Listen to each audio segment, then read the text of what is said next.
ছিলেন যুবদল নেতা, কিন্তু আওয়ামী লীগ ক্ষমতায় আসার পর পরিচয় দিতেন ইউনিয়ন যুবলীগের সাধারণ সম্পাদক হিসেবে। এমন মৌসুমী পরিচয়ে বগুড়ার ১৯ নম্বর ওয়ার্ডের মেহেদী হাসান শাওন গেল ১৫ বছর চালিয়ে এসেছেন মাদকের রমরমা ব্যবসা। ৫ই আগস্ট রাজনৈতিক পট পরিবর্তনে তিনি বদলে ফেলেন নিজের পরিচয়। এবার বিএনপির পরিচয়ে হামলা, অগ্নিসংযোগ, চাঁদাবাজি, লুটপাট সহ যুক্ত হন নানা অপকর্মে। সবশেষ উপজেলা পরিষদ নির্বাচনে চেয়ারম্যান প্রার্থী জেলা যুবলীগের সভাপতি শুভাশিস পোদ্দার লিটনের পক্ষে এভাবেই ভোট চাইতে দেখা যায় শাওনকে। স্থানীয়রা বলছেন, আওয়ামী লীগের শাসনামলে মাদকের কারবার, চাঁদাবাজি আর দখলের রাজত্ব ছিল শাওনের। গড়ে তুলেছেন সশস্ত্র কিশোর গ্যাং। সদা আনতে গেছে, সেটি তাক ধরে মারছে, তার আরেকজন আগোবার গেছে, তাক ধরে মারছে, তাই আগোবার গেছে আরেকজনের লাখত ঘুষি মারছে। তাহলে এগুলো তো অরাজক করলে আমরা থাকবো কিভাবে?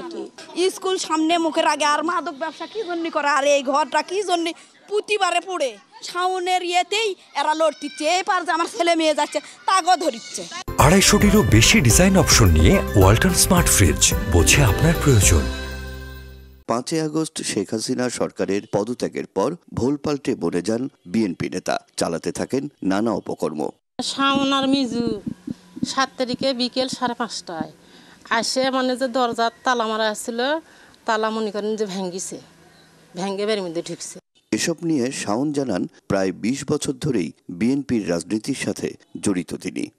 হ্যাঁ, সবকিছু মিথ্যা বানোয়াট। আপনারা দেখেন, আপনার এলাকাতে আসেন, এলাকার জনগণের জিজ্ঞেস করেন। আমি ২০-২৫ বছর আগে থেকে আমি বিএনপি রাজনীতির সাথে সম্পৃক্ত, কিন্তু আমি কখনোই কোনোদিন আওয়ামী লীগ করিনি।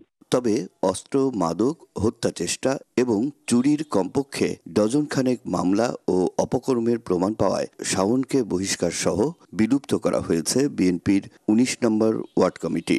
দুর্নীতি, অনিয়ম, এ ধরনের যা কিছু আছে কোনো কিছুকেই বিএনপি প্রশ্রয় দেয় না। বিগত ৪ তারিখে তাকে দল থেকে বহিষ্কার করা হয়। সে একসময় যুবদলের রাজনীতির সাথে সম্পৃক্ত ছিল।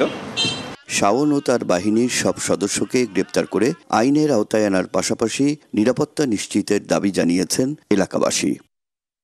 Rakib Jewel, DBC news, Bogura.